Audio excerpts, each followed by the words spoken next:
You know the names they taught you in school. Alexander the Great, Julius Caesar, Napoleon Bonaparte. Men who conquered the world. Men who get statues. Men who fill the history books.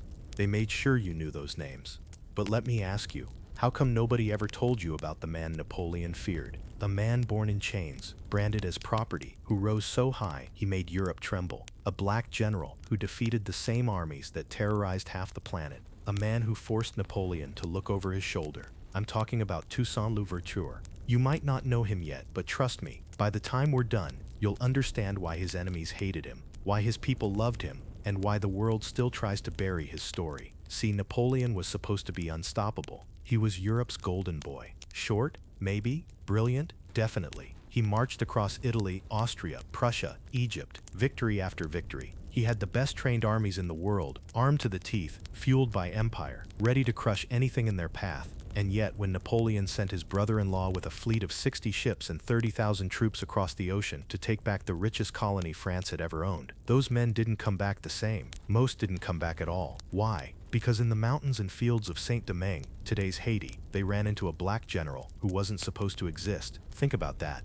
A man born into slavery. A man denied an education, denied dignity, denied even the right to own his own name, outsmarted the greatest general of his age. Napoleon feared Toussaint Louverture because Louverture was living proof of a truth that Europe wanted buried, that genius, leadership, and greatness aren't reserved for kings, emperors, or white men. They can rise from anywhere, even from the cane fields of a Caribbean colony. Now let's rewind. Let's set the scene. The year is 1743. On a plantation in northern Saint Domingo, a boy is born into slavery. His parents were African, proud, stolen, shipped across the ocean in chains. That boy grew up watching the crack of the whip, the endless sugar fields, the cruelty of masters who thought themselves gods. But Toussaint, little Toussaint, he was different. They said he was small, fragile even, but his mind, sharp, sharp like a blade. Somehow, despite the rules, despite the system designed to keep him broken, he learned. He studied plants, medicine, horses. He taught himself to read. They say his godfather gave him access to books, philosophy, military tactics, Roman history. Toussaint read about Caesar, about Alexander, about the greats. He was studying strategy while other children were being worked to death. See, Toussaint understood something early. Slavery wasn't just chains on your wrists. It was chains on your mind. And he refused to let his mind be chained.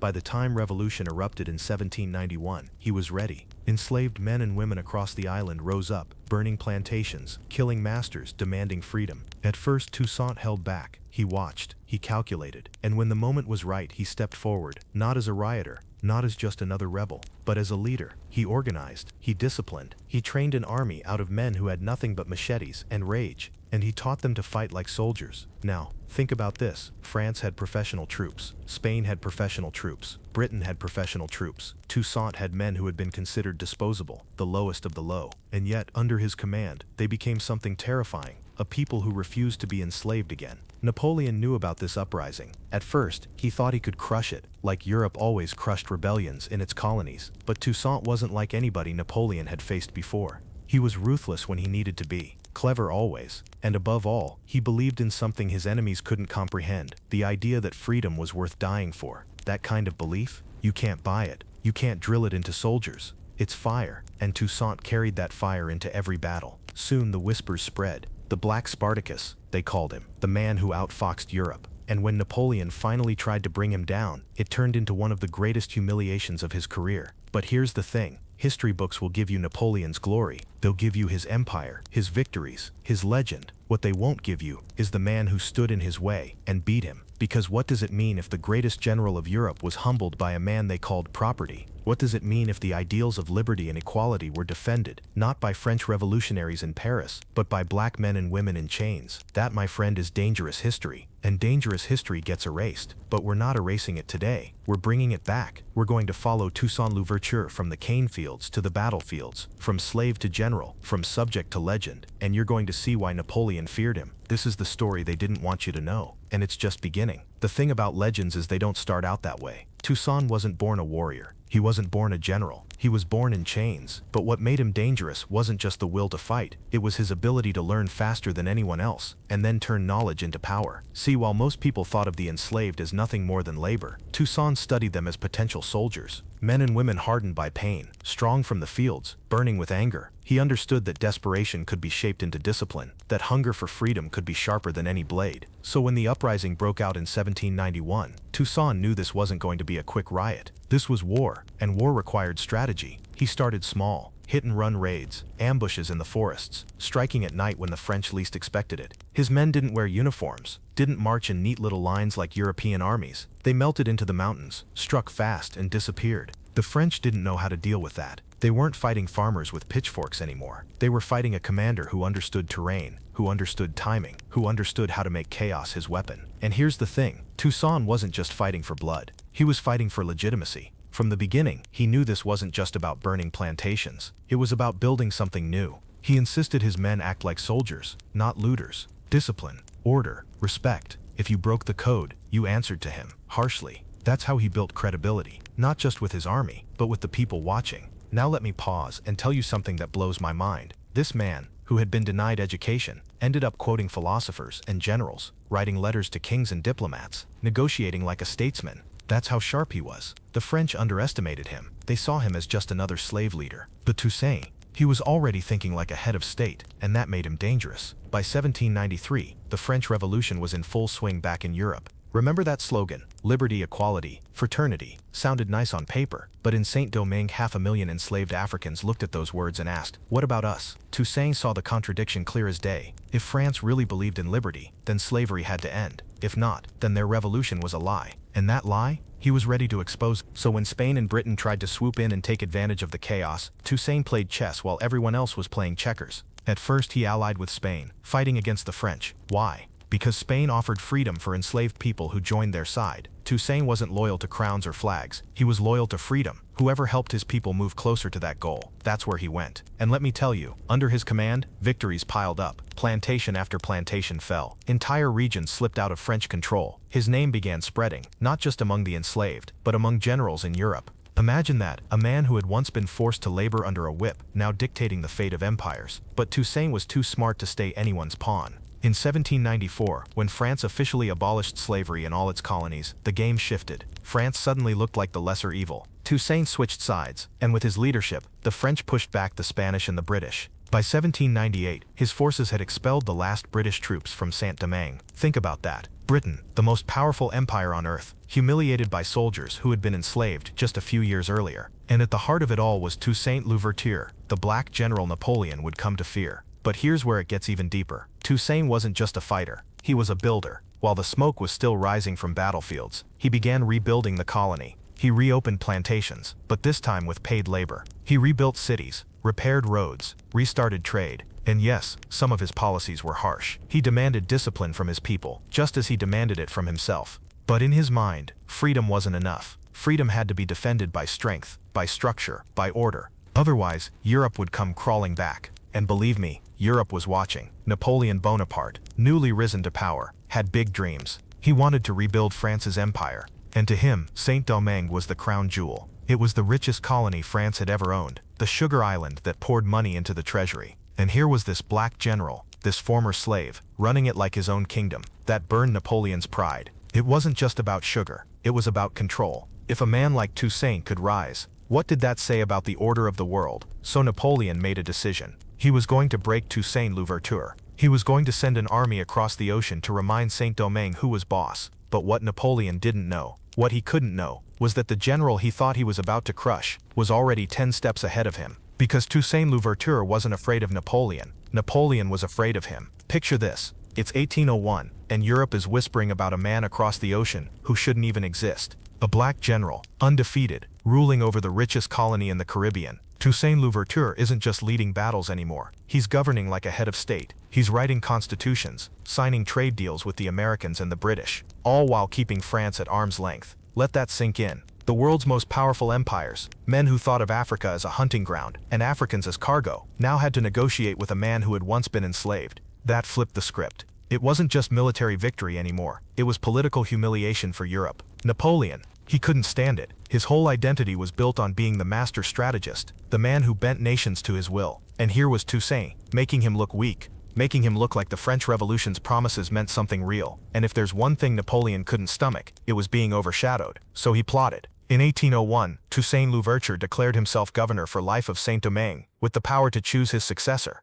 That was bold. It wasn't independence, not yet, but it was a clear statement. This island belongs to us, not Paris. Napoleon saw that as a direct challenge. He told himself, I'll bring the colony back under control. I'll remind them who's in charge. I'll crush this black general and erase his name from history. So in 1802, Napoleon sent the largest expedition France had ever mounted overseas. His brother-in-law, General Charles Leclerc, sailed across the Atlantic with more than 30,000 troops, including some of Europe's best regiments, veterans of campaigns that had shattered kingdoms. 60 ships carrying cannons, horses, supplies, everything needed to retake Saint Domingo by force. To Napoleon, it was supposed to be a clean sweep, a quick victory. How could ex-slaves possibly stand against the might of France? But Toussaint had been waiting for this moment his whole life. See, by now, he wasn't just a commander. He was a legend. His people trusted him. They'd seen him fight the Spanish, fight the British, fight the French themselves, and win. He'd outlasted every attempt to crush the revolution. So when word spread that Napoleon's armada was on the way, Toussaint didn't panic. He prepared. He fortified strongholds in the mountains. He spread his troops across the island, ready to strike and fade. He burned crops and supplies that might feed the French army, leaving nothing behind but ash. He knew the land was his ally. The forests, the swamps, the heat, the mosquitoes, all of it would fight alongside him. And then there was the will of his soldiers. These weren't men fighting for a paycheck or a crown. They were fighting for something Napoleon's troops could never understand: survival, dignity, the right to live free. That kind of fire doesn't extinguish easy. When Leclerc's forces landed, the war that followed was brutal. Towns burned, villages were wiped out, families torn apart again and again. But through it all, Toussaint played the long game. He didn't throw his men into hopeless battles. He made the French chase shadows, bleed supplies, wear themselves down. And let's not forget the invisible army. Yellow fever, tropical disease swept through the French ranks, killing soldiers by the thousands. By the end, more men would die from fever than from bullets. Napoleon's proud legions found themselves not only outmaneuvered, but rotting in the swamps, abandoned by their own bodies. Still, this was no fairy tale. Toussaint took heavy losses. Friends and comrades died. His own family was targeted. Napoleon's troops fought savagely, trying to stamp out the revolution with sheer terror. But the harder they pressed, the more determined the resistance became. Here's the part that really makes this story sting for Napoleon. His best general, the man he thought he could control, turned out to be his worst nightmare. Toussaint wasn't some reckless rebel. He was organized, brilliant, adaptable. Every setback turned into a lesson. Every defeat sharpened his strategy. And what made it worse? The world was watching. Word spread across Europe and America that Napoleon's unstoppable army was getting bogged down in a tiny island against a black general. Think about what that meant for enslaved people across the Americas. If Toussaint could fight back, maybe they could too. That idea was more dangerous than any weapon. But Napoleon wasn't done yet. He told Leclerc to use every trick possible: diplomacy, betrayal, lies. If you couldn't beat Toussaint on the battlefield, you had to outfox him. And in the spring of 1802, that's exactly what they tried. They sent letters, promises of peace, offers of negotiation. They played on Toussaint's dream of stability, his desire to protect his people from endless war. And for a moment, just a moment, he believed them. He thought maybe, just maybe, France was ready to respect the freedom his people had bled for. But Napoleon doesn't play fair, and the trap was already closing. Trust. That's the weapon Napoleon used when bullets and bayonets couldn't do the job. Toussaint Louverture had fought every empire that tried to chain his people, and he had beaten them all. But even the sharpest blade can be dulled by hope. Hope that maybe, just maybe, peace was possible. General Leclerc wrote letters dripping with promises. He told Toussaint that France respected him, that they wanted reconciliation, that slavery would never return. He spoke the language of compromise, the language of honor, and Toussaint, exhausted from years of war, wanting to protect his people from more bloodshed, allowed himself to believe. He agreed to step aside, not as a defeated man, but as someone who thought he was preserving the future. He retired to his estate in the mountains, living quietly with his family, raising horses, tending fields. He thought maybe his fight was finally over, but Napoleon had no intention of honoring his word. The moment Toussaint lowered his guard, the French struck. In June of 1802, Leclerc invited Toussaint to a meeting under the banner of peace.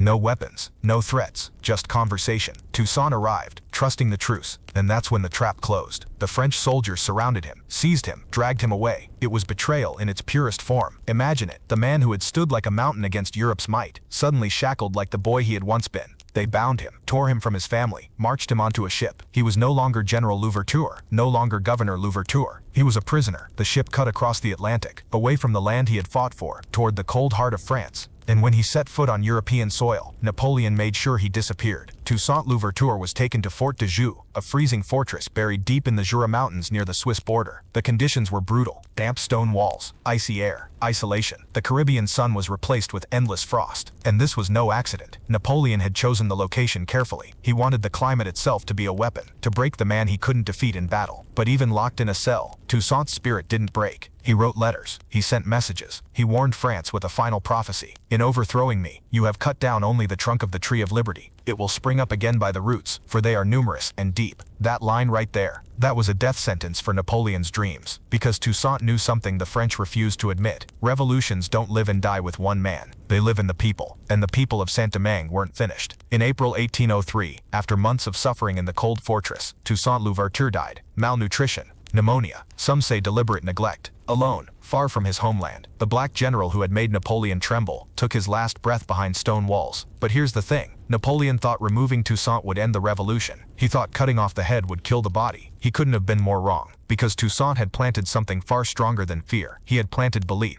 Belief in freedom, belief in equality, belief that a people once enslaved could govern themselves. That seed had already taken root, and it was growing wild. Back in Saint Domingue, Toussaint's lieutenants, men like Jean-Jacques Dessalines and Henri Christophe, picked up the torch. And they weren't about to forgive Napoleon's betrayal. They fought with fire in their veins, harder, fiercer, deadlier than ever. Meanwhile, the French army was collapsing. Yellow fever ravaged their ranks, supplies ran dry, and without Toussaint's leadership to negotiate or contain the fury, the revolution became unstoppable. Dessalines drove the French out, and by 1804, Saint Domingue declared its independence. The world's first black republic was born, and it took a new name: Haiti. Toussaint Louverture never saw it with his own eyes. But make no mistake, it was his revolution. His strategies, his discipline, his vision lit the path. And the very betrayal that killed him only turned him into a martyr, a symbol no empire could erase. Napoleon had feared him in life, but in death, Toussaint became immortal. His story traveled farther than French cannons ever could. Whispers of his name reached plantations in America, villages in Africa, courts in Europe. He became proof, living, dying proof, that freedom could be won, no matter how impossible it seemed. And here's the irony. Napoleon wanted to bury him. Instead, he buried himself. Because the disaster in Saint Domingue forced Napoleon to abandon his dream of a French empire in the Americas. He sold Louisiana to the United States for pennies, doubling America's size. Without Haiti, there might not even be the America you know today. That's the ripple effect of one man who refused to bow. So yeah, Napoleon feared Toussaint Louverture, feared his genius, feared his discipline, feared his ability to turn slaves into soldiers and soldiers into citizens. But most of all, he feared the truth Toussaint embodied, that no empire built on slavery could last forever, and the truth always outlives the tyrant. When Toussaint Louverture drew his last breath in that frozen French prison, Napoleon thought he had won. He thought the revolution had lost its brain, its soul, its heart. But what Napoleon didn't understand was this: Toussaint had trained killers, thinkers, leaders. He had forged men out of fire and blood.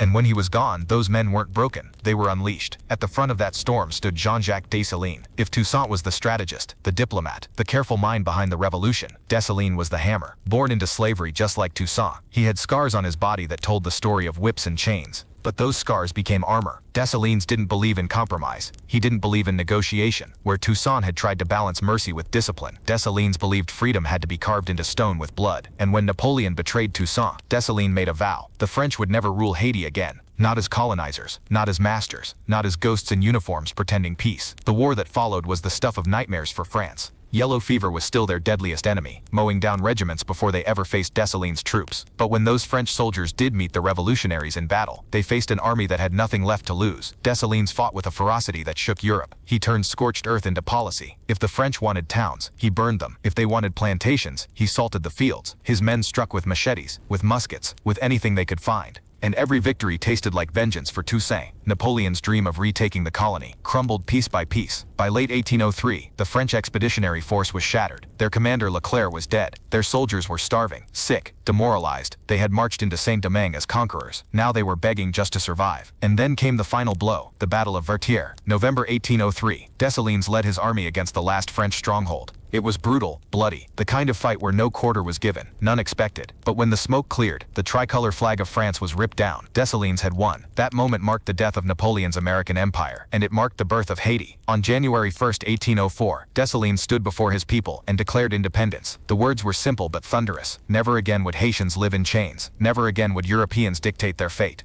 The land of blood, the land of sacrifice, was now a free republic. The world had never seen anything like it. 500,000 enslaved people had risen, fought, and defeated the armies of Europe. They hadn't just claimed freedom, they had founded a nation. And let me make this clear, Haiti wasn't granted independence. It wasn't negotiated. It wasn't gifted by some king in a castle. Haiti was taken by force, by courage, by men and women who decided they would rather die than bow again. That's why Haiti mattered. That's why Haiti still matters. Because their victory didn't just change the Caribbean, it shook the whole world. In America, slaveholders panicked. If the Haitian Revolution could happen there, why not in Virginia? Why not in Georgia? Why not anywhere? The United States slammed its borders shut, terrified of Haiti's contagion of freedom. In Europe, the powers whispered and plotted. They could never let another colony follow Haiti's example. So they punished Haiti, isolated it, forced it into debt, tried to starve it out of history. But the fact remained, the impossible had been done. The enslaved had become the victors, and Napoleon, the so-called genius, he limped away from the Caribbean with his pride shattered. The failure in Saint Domingue forced him to give up his grand ambitions in the Americas. That's when he sold Louisiana to the United States in 1803, a desperate move to recoup losses. So remember this, without Haiti, there might not be a United States stretching coast to coast. The Haitian Revolution reshaped the map of the Western Hemisphere. But here's the tragedy, and the triumph rolled into one. Haiti won its freedom, but it came at a price. France demanded reparations decades later, ransom payments to compensate the very slave owners who had lost their property. Other nations treated Haiti like a pariah, and the shadow of that isolation, that punishment, still hangs heavy today. Yet through it all, the spirit of Toussaint and Dessalines endures. Their story isn't just about Haiti. It's about a universal truth. Power can be broken, empires can fall, and freedom can rise from the soil of suffering. That's why Napoleon feared Toussaint, not just because he was a brilliant general, but because he lit a fire that outlived him, a fire that burned down the chains of an empire and left embers glowing across the globe. And let's be clear, Toussaint Louverture may have died in a cold French cell, but in every Haitian heartbeat, in every whisper of revolt that followed, he lived on. January 1st, 1804. Imagine it, the air thick with smoke, the soil soaked with blood, the cries of victory rising from people who had once been told they were nothing. On that day, Haiti stood tall as the first free black republic in the world. The impossible had become reality. Jean-Jacques Dessalines, the iron fist who carried the revolution after Toussaint's capture, became Haiti's first leader. And when he spoke, his words cut sharper than any blade. "We have dared to be free. Let us be thus by ourselves and for ourselves." That wasn't just politics. That was a declaration to the world. Haiti would never kneel again. But here's the part that history books like to skip. Freedom was just the beginning. The real fight was survival. Because the moment Haiti declared independence, the world turned its back. France, humiliated and bitter, refused to recognize the new nation. The United States, terrified of enslaved people getting ideas, slammed the doors shut. Britain, Spain, all the European powers, they treated Haiti like a disease, a plague of rebellion they had to quarantine. Why? Because Haiti's very existence was dangerous. Think about it. Across the Americas, millions of enslaved men and women were watching. The Haitian Revolution wasn't a rumor anymore. It was proof. Proof that the enslaved could rise, fight, and win. Proof that the chains could break. Proof that empires could bleed. No plantation owner wanted their people to know that story. No king, no president, no emperor wanted their colonies whispering the word Haiti. So the world tried to strangle it. Haiti was cut off from trade, isolated diplomatically, punished economically. They couldn't buy weapons, couldn't sell sugar, couldn't build alliances, and yet against the odds, they stood. But inside Haiti, freedom came with its own scars. Dessalines was a warrior, not a politician. He had seen too much blood to believe in mercy. Where Toussaint Louverture had balanced diplomacy with discipline, Dessalines ruled with fire. He divided the land. He tried to rebuild the economy on the ruins of plantations, demanding the people keep working the fields to sustain the new nation. To him, it wasn't slavery reborn, it was survival. But for many Haitians, who had fought to escape the whip, the idea of working under a system that even resembled the old order felt like betrayal. And then there was the fury Dessalines carried in his heart. He had seen Napoleon's treachery. He had seen Toussaint betrayed, dragged away, left to rot in a frozen cell. He knew France would try to come back, so he made a choice. Haiti would never again be a playground for colonizers. That's why, in the months after independence, Dessalines unleashed a wave of vengeance. French settlers who had remained were targeted. Some were spared, many were not. The message was clear. This land belongs to Haitians, not Europeans. Never again would white colonizers rule over black bodies. It was brutal. It was unforgiving. and it remains one of the most controversial chapters of the revolution. But in Dessalines' eyes, it was necessary. He wasn't trying to win friends in Paris or Washington. He was trying to make sure no foreigner ever thought Haiti could be enslaved again. Meanwhile, the rest of the world recoiled in horror. They painted Dessalines as a butcher, a savage, a monster. Convenient, isn't it? France could ship hundreds of thousands of Africans across the ocean, whip them to death in sugar fields, but when those same people fought back, suddenly they were the villains. That's the double standard Haiti was born into. And yet, even under that shadow, Dessalines pushed forward. In 1805, he crowned himself Emperor of Haiti. Some saw arrogance, others saw strategy, a way to demand respect on the same level as the crowned heads of Europe. If they had emperors, Haiti would have one too. The new constitution was radical. It declared that all Haitians, regardless of skin tone, were black. Let that sink in. In a world obsessed with race, class, and hierarchy, Haiti said, "Here we are one people. White colonizers may have divided us, but in this land we are united." That was more than symbolism. That was defiance carved into law. But the empire Dessalines built didn't last long. In 1806, just 2 years after independence, he was assassinated by rivals inside Haiti. The nation split between North and South, leaders feuding, visions clashing. The unity that had defeated Napoleon cracked under the weight of freedom's burden. And yet, through all the chaos, one truth remained unshakable. Haiti was free. No chain, no whip, no empire could erase that. That's the legacy Toussaint Louverture had dreamed of, and that Dessalines delivered. A nation carved from blood, standing as a beacon and a warning. To the oppressed, a symbol of hope. To the oppressors, a nightmare come true. Because Haiti's story wasn't just about one island. It was about a question that still echoes. If the most powerless could topple the most powerful, what else was possible? And that question, that dangerous idea, is what kept Napoleon awake at night. Not just the man he betrayed in Fort de Joux, not just Dessalines and his soldiers, but the revolution itself, a revolution too big to chain. Haiti had broken its chains, but freedom came with a price no other nation had to pay.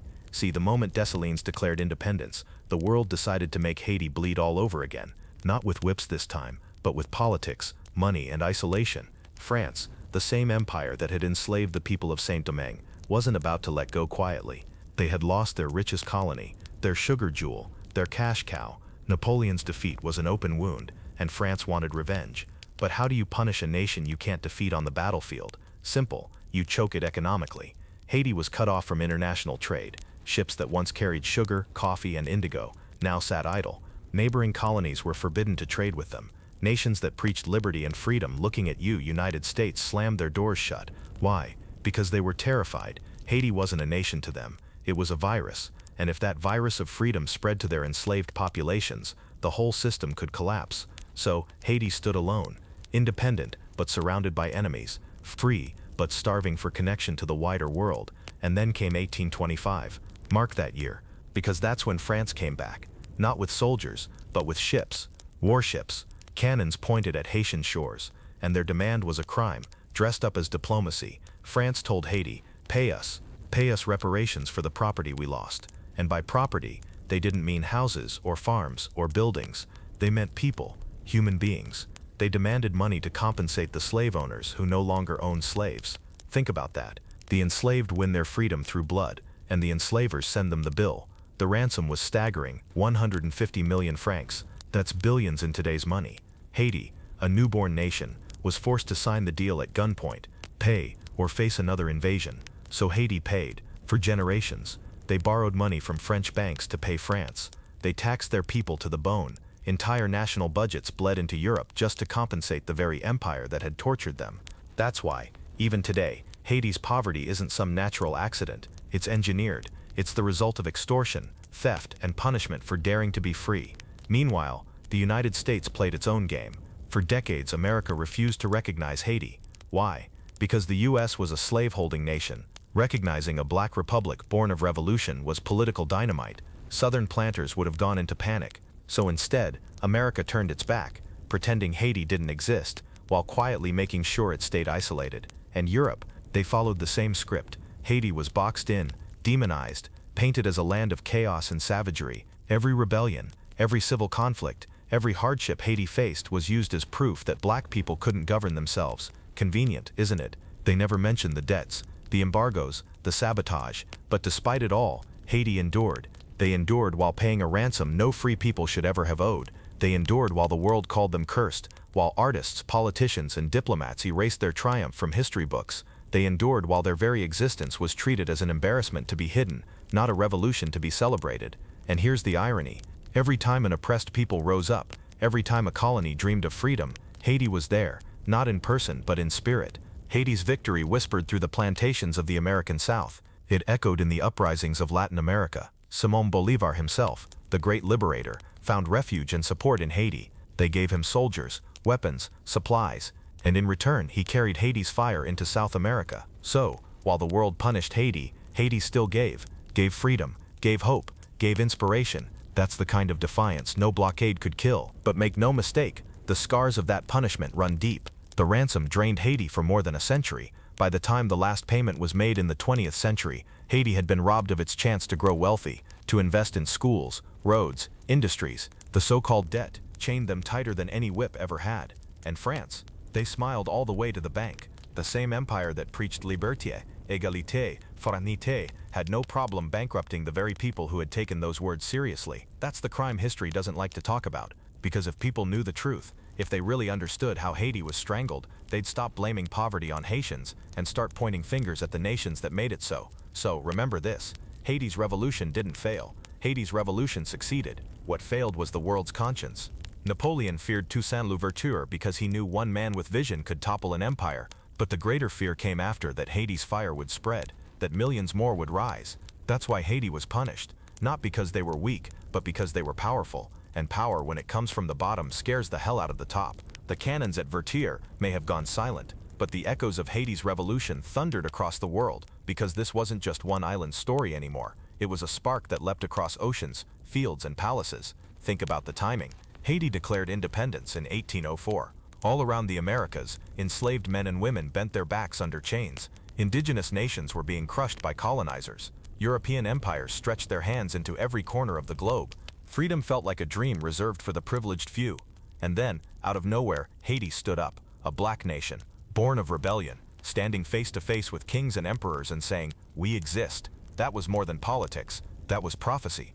Every plantation owner in the American South knew what Haiti meant. They read the newspapers, they heard the rumors, and they saw their enslaved people whispering, because suddenly, the unthinkable had proof. If the enslaved of Saint Domingo could topple Napoleon's legions, then no slave system was safe. That's why America slammed the door on Haiti for decades. Not because Haiti was chaotic, not because Haiti was weak, but because Haiti was dangerous. Dangerous to the lie that slavery was unshakable. Dangerous to the illusion that freedom only belonged to white men. But even if governments tried to hide the story, the people carried it. The whispers of Haiti's victory spread like wildfire. Songs, sermons, coded language. The enslaved across the South carried Haiti in their hearts like a secret weapon. And it wasn't just America. South America felt the tremor too. Enter Simón Bolívar, the man who would be called El Libertador, the liberator of South America. In 1815, after one of his early defeats, Bolívar fled into exile. Guess where he ended up? Haiti, the very island the world had tried to erase. And Haiti didn't just give him shelter. President Alexandre Pétion gave him guns, soldiers, ships, supplies, but there was a condition. Pétion told Bolívar, "If we help you, you must promise to free the enslaved in the territories you liberate." Read that again. Haiti, the nation everyone called cursed, told Bolívar, the great hero of independence, that freedom must include the enslaved. And Bolívar agreed. So when Latin America broke its chains, when nations like Venezuela, Colombia, Ecuador, and Peru shook off Spain, Haiti's fingerprints were there. Not on the battlefields maybe, but in the ideals, in the weapons, in the very demand that freedom be real, not partial. That's the legacy of Haiti. They didn't just free themselves. They forced the world to expand its definition of liberty. But of course, the powers of Europe saw it differently. To them, Haiti was a contagion. Everywhere they looked, they saw signs of it spreading. Slave revolts in Jamaica, uprisings in South America. Even the way colonized people in Africa looked at their masters changed after 1804. The message was too loud to silence. Empire is not invincible, and that's why Haiti was crushed under embargoes, debt, and propaganda. They wanted to turn Haiti into a cautionary tale. See what happens when the enslaved rebel. Chaos, violence, poverty. But the truth was far simpler. Haiti wasn't poor because it won. Haiti was poor because the world made it pay for winning. Still, the idea refused to die. Freedom always does. And there's something poetic about it, isn't there? Napoleon Bonaparte, the so-called genius of Europe, was defeated not in Moscow, not in Waterloo, but in the mountains of a Caribbean island by people who weren't supposed to matter. And then, the ripples of that defeat helped redraw the entire map of the Americas. Louisiana Purchase. That was Haiti. Bolivar's victories. Haiti. The terror in the eyes of every American slaveholder. Haiti. The island was small, but its shadow was enormous, and it still is. Every freedom struggle that came after owes something to Haiti. Not because they all studied Toussaint Louverture's tactics, but because they saw the proof written in blood and fire. The oppressed can rise. The masters can fall. The world can flip upside down. That's why Napoleon feared Toussaint. That's why America hid Haiti in silence. That's why France forced its ransom. Because Haiti wasn't just another colony. Haiti was the nightmare of every empire, and the dream of every enslaved soul, the beacon and the threat, all in one. After Haiti's revolution, the world should have been celebrating. The first Black Republic, the first nation born from a successful slave uprising, the truest fulfillment of the words liberty, equality, fraternity. But that's not what happened. Instead, the story of Haiti was dragged through the mud. Europe, America, they couldn't admit that Haiti had beaten them. They couldn't stand the idea that the enslaved had outfought, outthought, and outlasted the most powerful empire of the age. So they did what every empire does when it loses. They rewrote the story. Suddenly, Haiti wasn't a miracle. It was a problem. Haitians weren't freedom fighters. They were savages. The revolution wasn't a triumph of justice. It was chaos, violence, barbarism. That's how the myth of the cursed nation began. You've heard it right. The whispers about Haiti being doomed, plagued, destined for poverty and disaster. That's not history. That's propaganda. Carefully crafted lies designed to erase the truth and keep Haiti in the shadows. When France forced Haiti to pay reparations in 1825, they called it compensation. When Haiti was blockaded and cut off, it was described as natural isolation. And when the country struggled under the weight of those chains, outsiders pointed their fingers and said, "See, they can't govern themselves." It's like robbing someone blind and then mocking them for being poor. And the media of the 19th century carried that script like gospel. American newspapers painted Haitians as incapable of democracy. European writers described the revolution as a descent into chaos, instead of a rise into freedom. The idea wasn't just to punish Haiti financially, it was to punish them in memory, in reputation, in the global imagination. Because if Haiti's story were told honestly, it would have been dangerous. Every enslaved person across the Americas would have seen it for what it was, proof. Every colony under European rule would have taken heart. Every empire would have trembled. So instead, Haiti was painted as the exception that proved the rule. Look what happens when the enslaved rebel. Look at the violence. Look at the instability. Better to keep the chains than face that chaos. It was psychological warfare, and it worked. For centuries, the myth of Haiti's curse was repeated in classrooms, in books, in politics. Even today, when people talk about Haiti as the poorest nation in the Western Hemisphere, they often leave out the part about the ransom, the embargoes, the sabotage. Poverty becomes a stereotype, not a consequence. But the truth is, Haiti was never cursed. Haiti was punished. Punished for daring to do what no other colony had ever done. Punished for embarrassing Napoleon.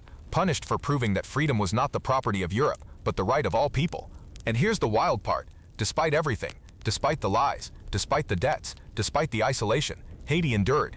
It still stands today. That alone is defiance. That alone is a victory.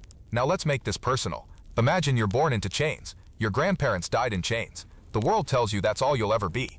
And then you rise. You fight. You win. You carve a nation out of blood and soil. And then the same world that chained you calls you cursed for daring to exist. That's Haiti's story. Not a curse, but a crime. A crime committed by the so-called civilized nations that couldn't stomach their own hypocrisy. And maybe that's why the story of Toussaint Louverture still carries so much weight. He was the embodiment of what they feared. Intelligence, strategy, discipline, and vision wrapped in black skin.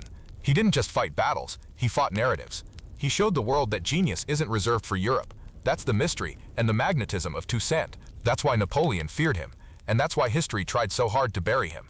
But here's the thing about truth. It doesn't stay buried forever. The soil of Haiti is full of it. Every sugarcane field, every scar, every victory, they all tell the same story. Haiti is not cursed. Haiti is chosen.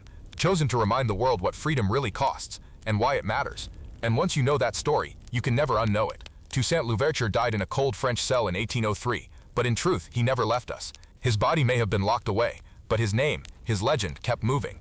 Across oceans, across centuries, across generations. The question is, how has the world chosen to remember him? Because memory is political.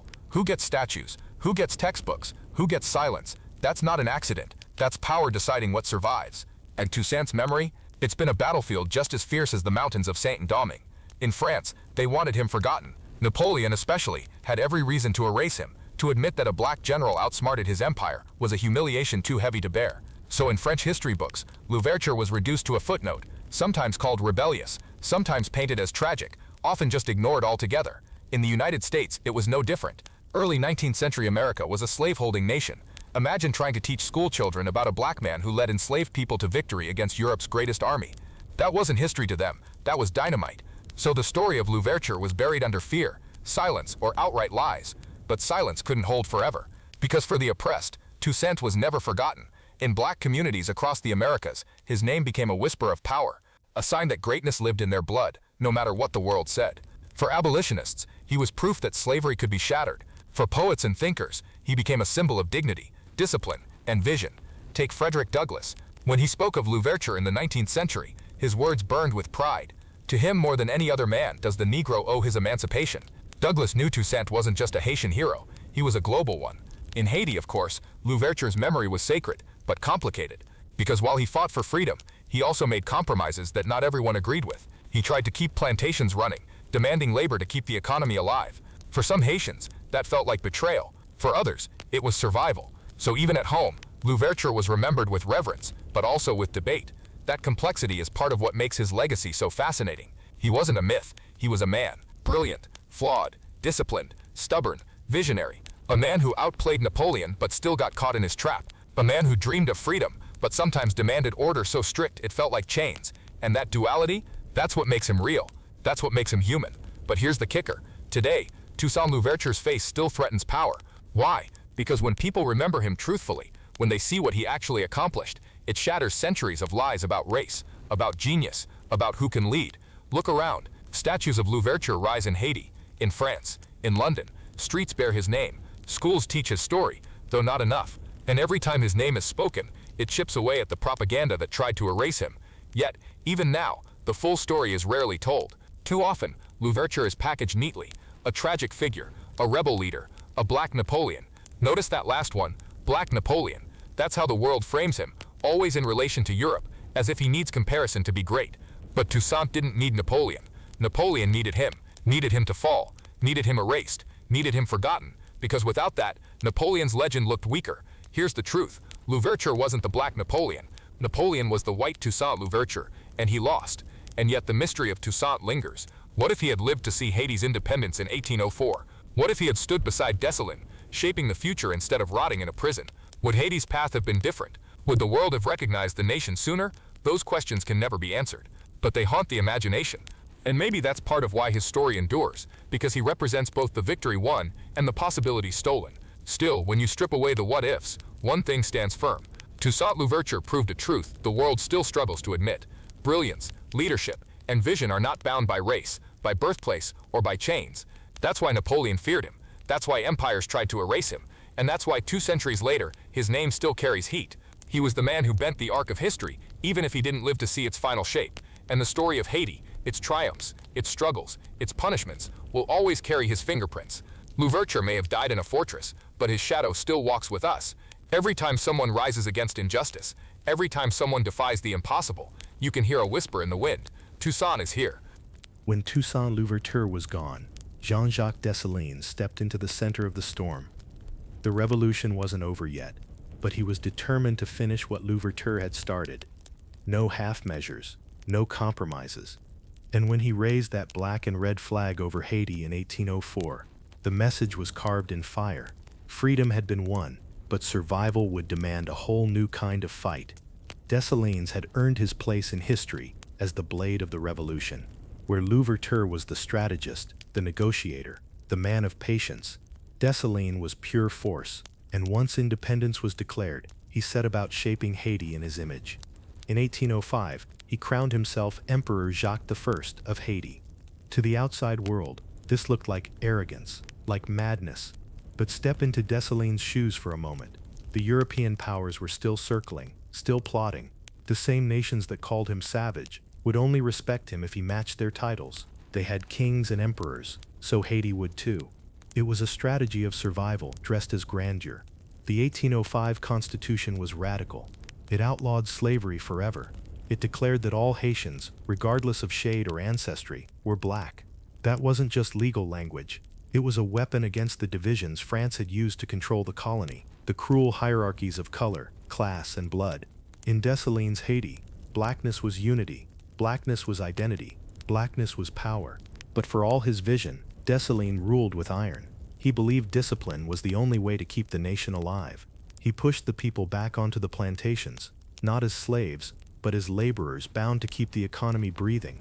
To Dessalines, this wasn't betrayal, it was survival. Without exports, without production, how could Haiti stand against Europe? But to the men and women who had just bled for freedom, the smell of sugarcane fields and the crack of overseer voices felt like chains all over again.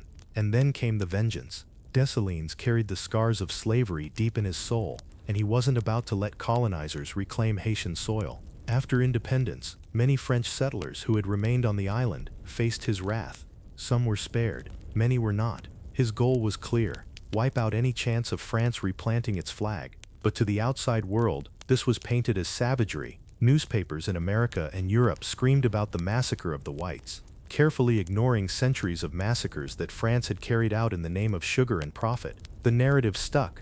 Dessalines became, in Western eyes, a villain, a bloodthirsty tyrant. But inside Haiti, he was both feared and revered, the emperor who secured their independence, the leader who swore no colonizer would ever own their land again. Yet even iron cracks under pressure. Dessalines' style of rule bred resentment among Haiti's elites, especially the mixed-race class who felt sidelined in his vision of a united black identity. Add to that the grumbling of farmers pushed back to fields, and the emperor's support began to thin. On October 17, 1806, Dessalines' reign ended in betrayal. Ambushed by his own generals, he was assassinated on the road at Pont Rouge, just outside Port-au-Prince. The man who had burned empires to the ground was struck down not by Napoleon's armies, but by his own countrymen.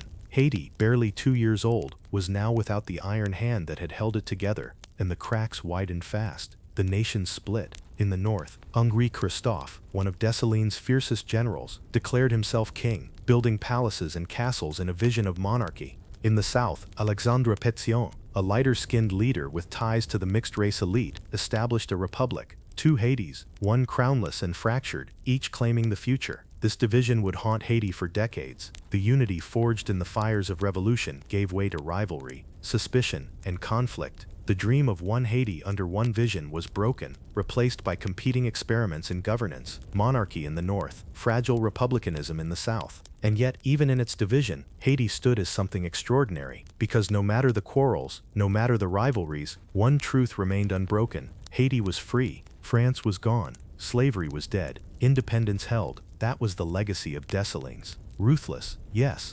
controversial, without question, but without him, Haiti might never have survived Napoleon's final grasp. Without him, independence might have been another dream, another almost in history's long list of failed revolts, and maybe that's why he looms so large, even in his flaws. Toussaint Louverture gave Haiti strategy, Dessalines gave it fire, and together, they burned Napoleon's empire to ash. But Dessalines' assassination opened a new chapter, one where Haiti would struggle not against Europe, but against itself. And that's the part of the story that gets messy, because building a nation is harder than winning a war. And for Haiti, the wars weren't over, they had just changed shape. When Dessalines fell in 1806, Haiti didn't just lose its emperor, it lost its center of gravity. The man who had carried independence on his back was gone, and in the vacuum, the nation cracked into two, north and south, 2 visions, 2 leaders, 2 Haitis. In the north stood Henri Christophe, Dessalines' iron general, a man forged in the revolution's blood. Christophe believed in discipline, in hierarchy, in structure. He looked at Europe and saw order as the key to survival.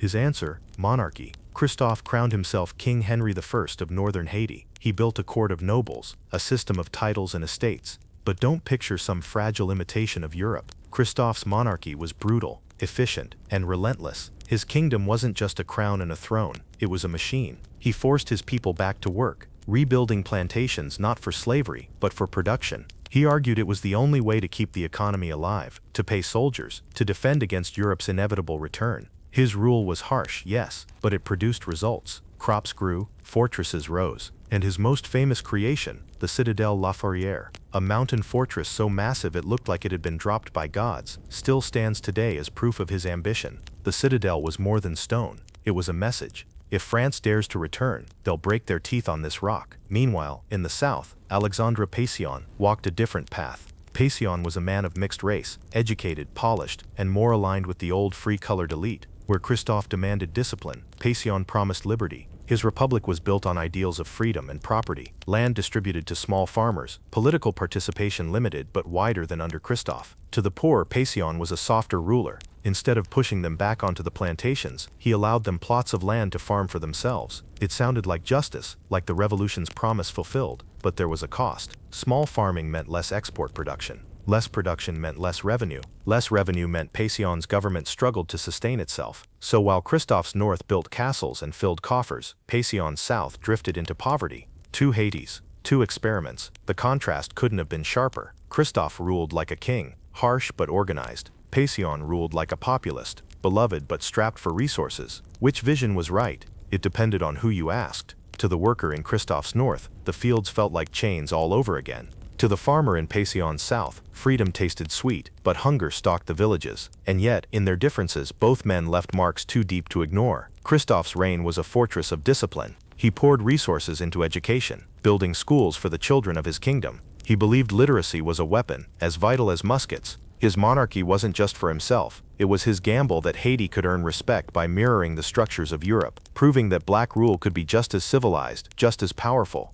Pétion's legacy, meanwhile, stretched beyond Haiti's shores. Remember Simón Bolívar. When Bolívar was exiled and desperate, it was Pétion who gave him refuge in Port-au-Prince. Pétion armed him, supplied him, and told him, "Go liberate South America, but free the enslaved when you do." That demand wasn't just symbolic. Bolívar carried it out, and millions of enslaved people in South America walked into freedom as a result. Haiti, divided and punished, still found a way to shape history far beyond its borders. But inside Haiti, the division weakened them. Christophe's monarchy grew heavy under the weight of labor demands and military discipline. In 1820, plagued by illness and rebellion, Christophe took his own life rather than be overthrown. His citadel stood, but his crown fell. In the south, Pétion's republic stumbled forward, but he too died in 1818, leaving behind a country still split, still fragile. Eventually, Pétion's successor, Jean-Pierre Boyer, would reunite Haiti, but not without compromise, and not without new chains disguised as treaties. The tragedy is clear. The men who followed Dessalines all tried to shape Haiti in their own image, but none could escape the shadow of the revolution's scars.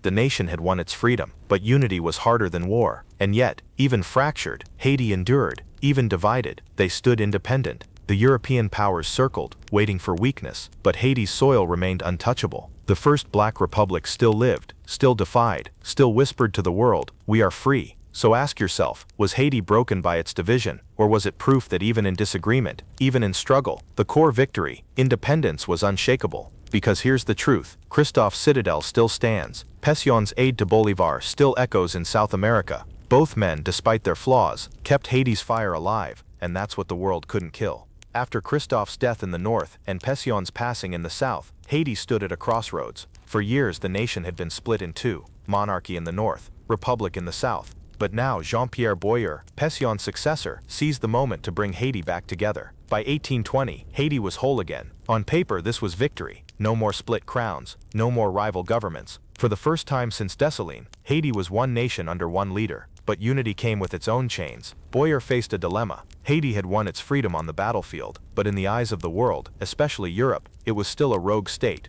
The great powers refused to recognize Haiti's independence. France, humiliated, dreamed of replanting its flag. The United States, terrified of slave revolts spreading, kept Haiti at arm's length. Britain traded cautiously, but avoided political recognition. Haiti was free, but isolated, and isolation was deadly. No recognition meant no trade agreements, no alliances, no legitimacy in the international order. Haiti stood alone, surrounded by enemies with longer memories than compassion. So Boyer made a choice, a desperate, controversial, fateful choice. In 1825, France sent warships to Haitian waters. Their demand was simple: pay reparations for the loss of Saint Domingo, not for the crimes of slavery, but for the profits France claimed to have lost when Haiti freed itself. The price, 150 million francs, an astronomical sum, equal to billions today. Boyer agreed. Think about that. The formerly enslaved had to pay their enslavers for the privilege of being free. The world had never seen a more perverse arrangement, but Boyer signed, calculating that recognition from France would unlock trade, stabilize Haiti, and shield the nation from future invasions. The price of freedom became debt. To pay it, Haiti borrowed from French banks, trapping itself in a cycle of interest and repayment that would bleed the nation for more than a century. Generations of Haitians labored not just for themselves but for their former masters.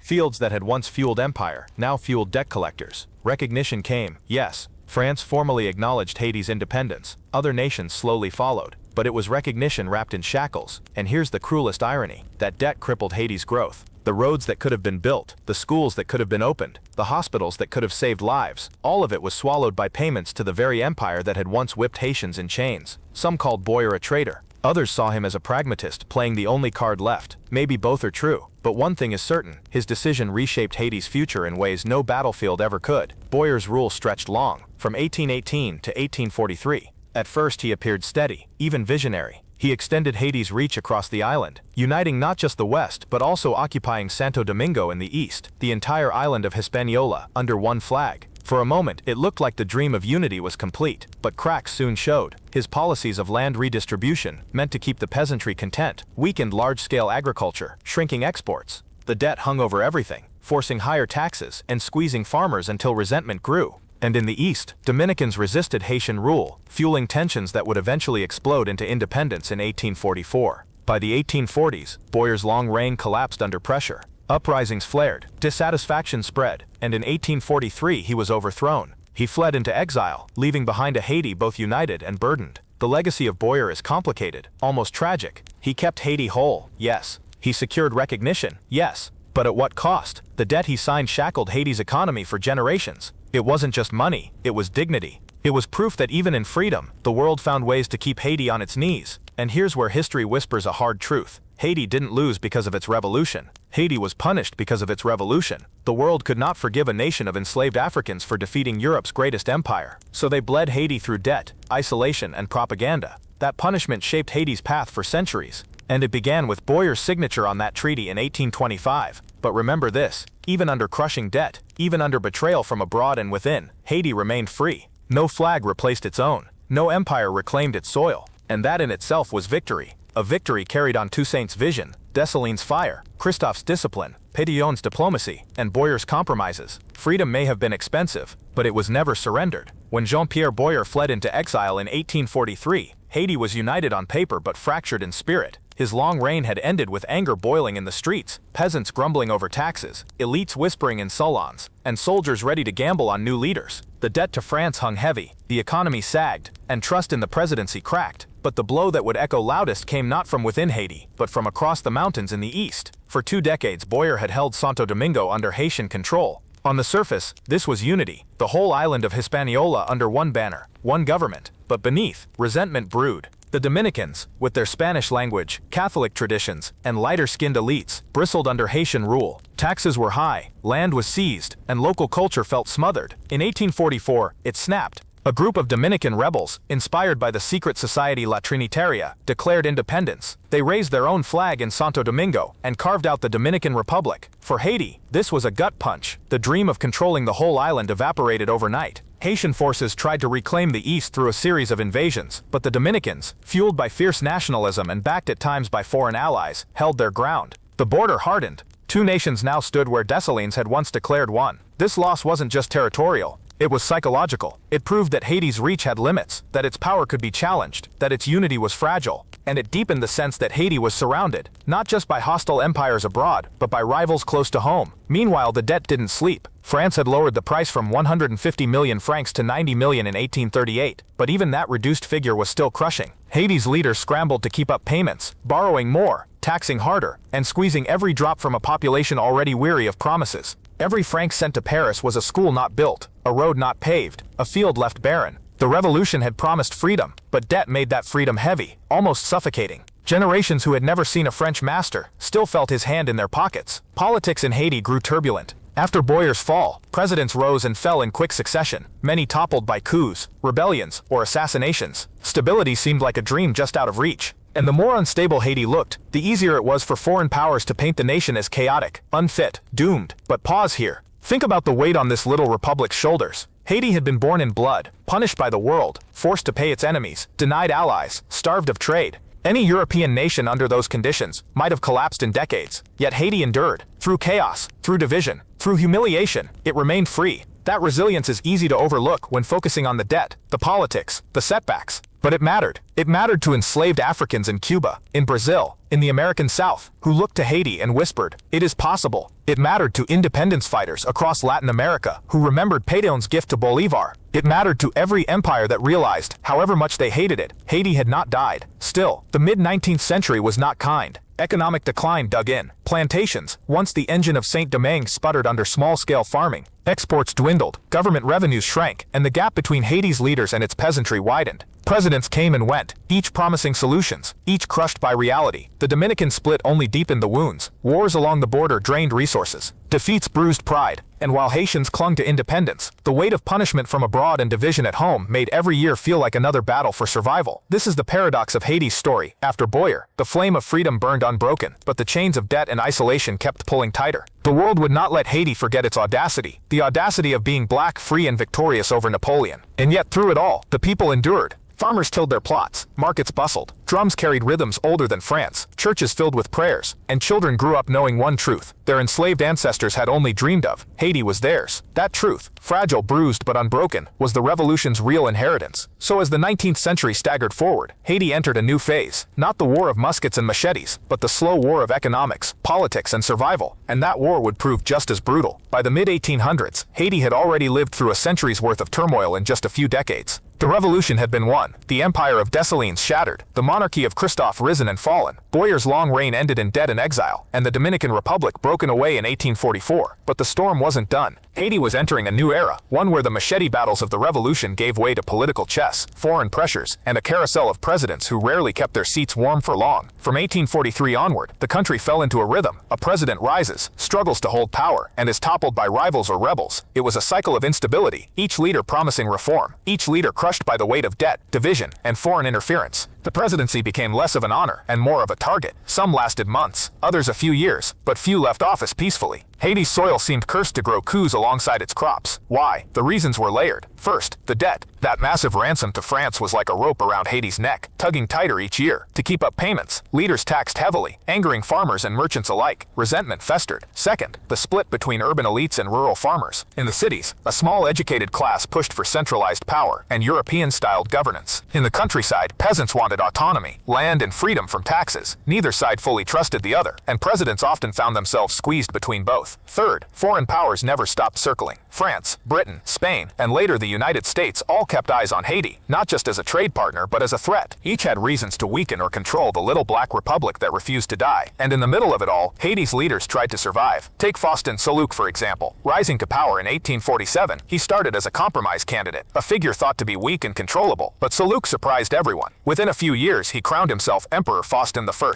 reviving Dessalines' old dream of monarchy. He dressed in imperial robes, built a new nobility, and staged elaborate ceremonies to project power. On one hand, it looked like theatrics. On the other, it was his way of declaring to the world, Haiti is not a toy. We are an empire, not a colony. But Soulouque's reign, like those before him, was plagued by debt and border wars. His repeated attempts to reconquer the Dominican Republic ended in failure, draining resources and morale. By 1859, he was overthrown, exiled, and Haiti spun once again into the carousel of presidents. This instability became the norm, one ruler after another, coup after coup, as the 19th century staggered forward, and every upheaval chipped away at Haiti's strength. Meanwhile, the world kept punishing. France demanded its payments. The U.S. refused recognition until 1862, nearly 60 years after independence, and only because the American Civil War had forced its hand. Slaveholders in the South had blocked recognition for decades.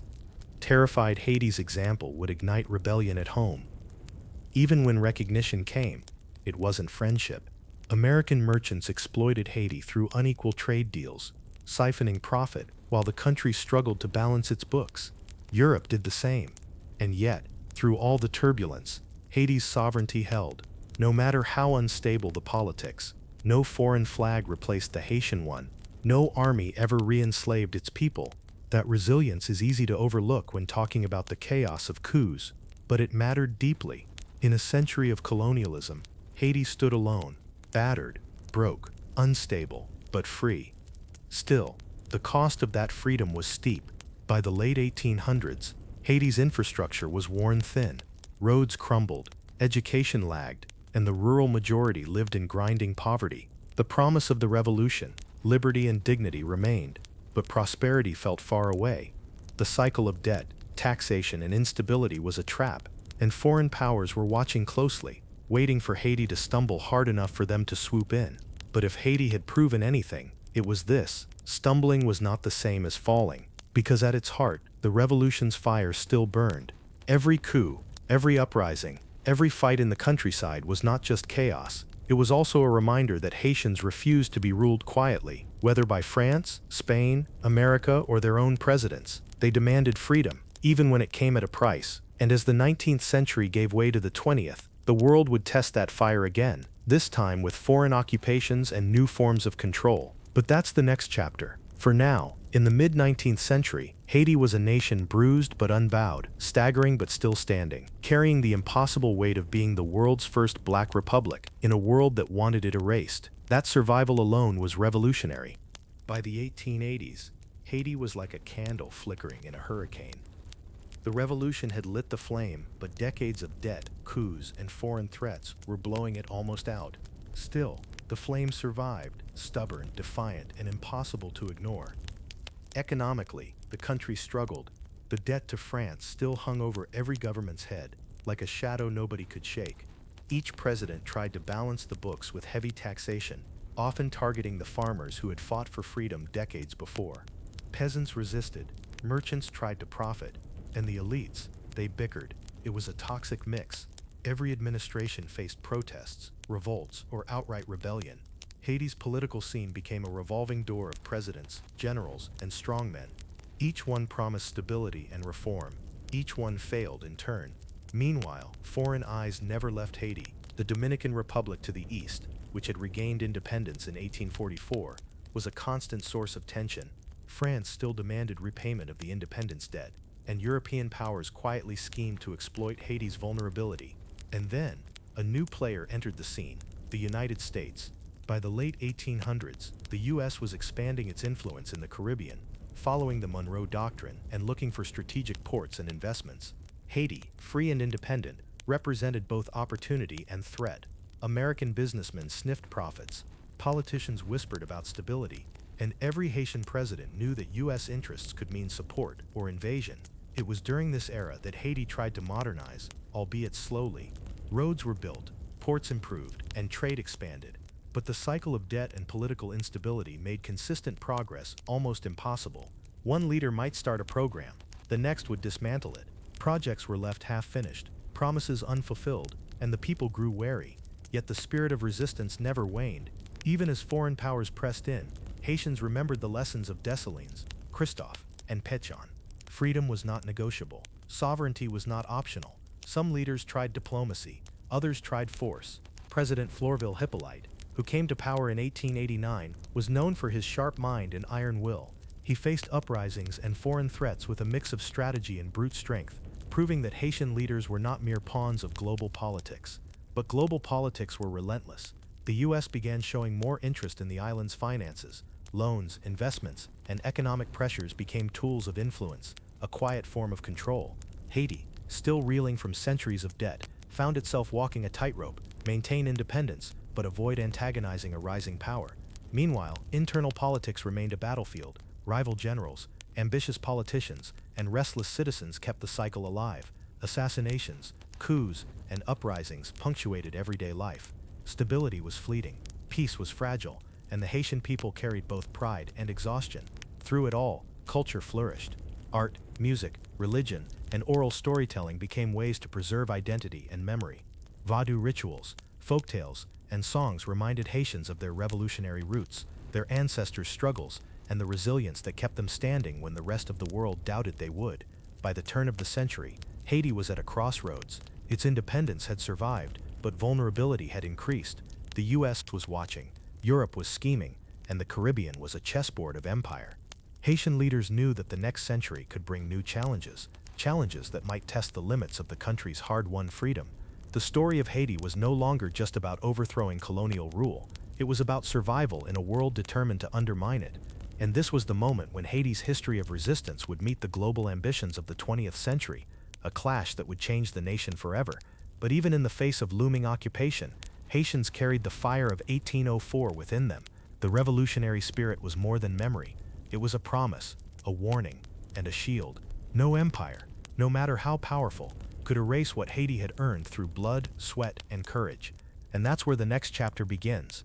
foreign boots on Haitian soil, new struggles for sovereignty, and a people refusing to bow to anyone, even in the 20th century. The year was 1915, and Haiti had reached the breaking point. Political chaos, debt and violence had created the perfect storm for foreign intervention, and the United States, flexing its growing power in the Caribbean, saw an opportunity. It started quietly. American officials framed it as protection, protecting Haiti from itself, they said. Protecting American investments, they added. But make no mistake, this was occupation, pure and simple. U.S. Marines landed on Haitian shores, and what followed was a tense dance of power, resistance, and resilience. Haitians didn't just roll over.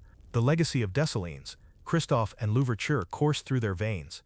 Local militias, known as cacos, rose up in defiance, launching guerrilla attacks against U.S. forces. These weren't just soldiers, they were ordinary men and women defending their homes, their families, and their hard-earned freedom. The U.S. brought modern weapons, organization, and money, but Haiti had something no foreign army could buy: spirit. The cacos fought with strategy, cunning, and intimate knowledge of the land. Mountains, rivers, and forests became allies, hiding places, and traps for the invaders. But the U.S. Marines were relentless. Cities were patrolled, roads built for rapid troop movement, and Haitian resistance met with overwhelming force. Reprisals were harsh, villages were burned, leaders imprisoned or executed, and yet the spirit of resistance endured. The occupation wasn't just military, it was political and economic.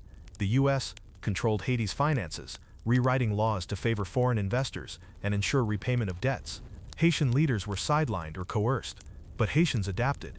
They found ways to assert their identity, maintain traditions, and protect what little autonomy remained. Every act of compliance was strategic, every protest measured. Haitians knew that survival meant outlasting the occupiers, while quietly asserting their own rules. Schools taught what could be taught, churches preached, music thrived, all subtle forms of defiance. One of the most remarkable aspects of this era was the resilience of Haitian culture. Vodou ceremonies, traditional dances, and storytelling flourished, becoming acts of resistance in themselves. These cultural expressions reminded Haitians, and warned the occupiers, that Haiti's soul was untouchable. International opinion was split. Some Americans questioned the morality of the occupation, others supported it, citing stability and commerce. Meanwhile, Haiti's neighbors watched with wary eyes, understanding that a small Caribbean nation could be swallowed by the ambitions of a superpower. The occupation lasted nearly 2 decades. It reshaped Haiti, its infrastructure, yes, but also its politics, society, and psyche. Roads and ports were built, but they served foreign interests more than Haitian needs. The economy was modernized on paper, but inequality deepened, and yet through it all, Haiti endured. By the late 1920s, resistance was quieter but no less potent. Haitians had learned to fight in ways that couldn't be measured in battles alone. Cultural survival became resistance, and resistance became a way of life.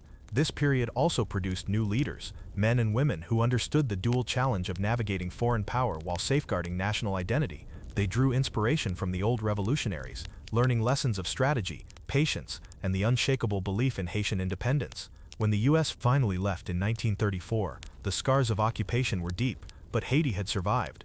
The country was not broken, it was battle-tested, wiser, and still fiercely proud. Haitians had faced one of the most powerful militaries in the world, and in many ways, had preserved the essence of their nation. The story of the occupation is more than a tale of suffering, it's a testament to Haitian resilience. It proves that even when external forces dominate, the spirit of a people, rooted in centuries of struggle and defiance, cannot be extinguished. And this brings us to the next chapter: rebuilding, redefining, and remembering. Haiti had survived empire, invasion, and occupation, but the fight to fully claim sovereignty, justice, and dignity would continue, echoing the revolutionary cry that began more than a century earlier. The 1930s left Haiti standing, but battered and restless. The U.S. Marines had left, but their shadow lingered. Roads and ports might have been built, but political chaos remained the true infrastructure of the nation. Elections came and went, often marred by fraud and intimidation. Leaders rose and fell like waves crashing against a rocky shore. Into this storm walked François Duvalier, a man whose charisma, cunning, and vision would reshape Haiti forever. Known to many as Papa Doc, he started as a doctor, a healer of bodies, but soon would reveal himself as a master manipulator of minds. His rise wasn't instant, it was calculated, deliberate, and some would argue inevitable. Duvalier understood the Haitian psyche. He knew that fear and faith could be tools as powerful as any army. He spoke to the peasants, the Noirs, with language that resonated, pride in their ancestry, in their struggle, in the revolution that had freed them from chains centuries earlier. He tapped into the unresolved pain of slavery, colonization, and occupation. But Duvalier was no saint. Beneath the doctor's calm exterior lurked a mind that craved control, power, and an iron grip on the nation. He cultivated a cult of personality, surrounding himself with loyalists, and creating an atmosphere where dissent was not just dangerous, it was deadly. One of his most notorious creations was the Ton Makoot, a secret police force tasked with enforcing loyalty through terror. They became the instruments of fear, disappearing opponents, intimidating communities, and ensuring that the state's power was absolute. No one was safe, and everyone knew it. Yet, in true Haitian fashion, life continued, markets bustled, music played, and ceremonies thrived. Even under Duvalier's oppressive hand, culture refused to be silenced. Vodou wasn't just religion, it was resistance, identity, and a reminder that Haiti's soul was not up for negotiation. Duvalier's policies also reshaped the economy and society in ways that cemented his power. He consolidated land, centralized authority, and controlled foreign aid. International attention was mixed. Some saw him as a stabilizing force. Others recognized the brutality that hid behind the smile of the president, Dr. By the 1960s, Haiti had become synonymous with Duvalier. He was everywhere: posters, speeches, parades, and the pervasive fear that made even whispered criticism dangerous. The lines between governance and cult, between authority and superstition, blurred. The man who once healed bodies now dictated the health of the nation's very spirit. But Haitians endured. Resistance adapted, just as it always had. Some fled, seeking refuge abroad. Some organized clandestinely, whispering defiance in dark corners. And some survived by navigating the dangerous waters, learning the art of submission as a survival tactic while keeping their pride intact. The era of Papa Doc is complex, a mix of terror, cunning, and undeniable skill. He ruled with an iron fist, yes, but he also manipulated symbols, history, and identity to legitimize his power. He understood something his predecessors knew well: to control Haiti, you must control both fear and faith. And here's the lesson that echoes through Haitian history: domination may come, but spirit is persistent. From the revolutionaries of the 1800s to the peasants under Duvalier's watch, Haiti's story is one of survival, adaptation, and refusal to be erased.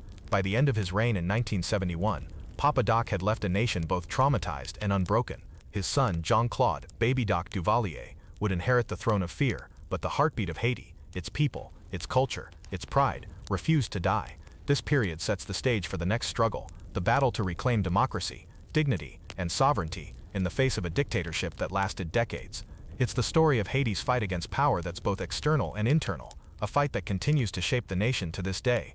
When Papa Doc passed in 1971, the throne of fear didn't die, it just got a new face. Jean-Claude Duvalier, only 19 at the time, inherited a country still gripped by terror. They called him Baby Doc, a nickname that sounded harmless, even playful. Don't be fooled. The boyish grin masked a continuation of the machinery his father had perfected.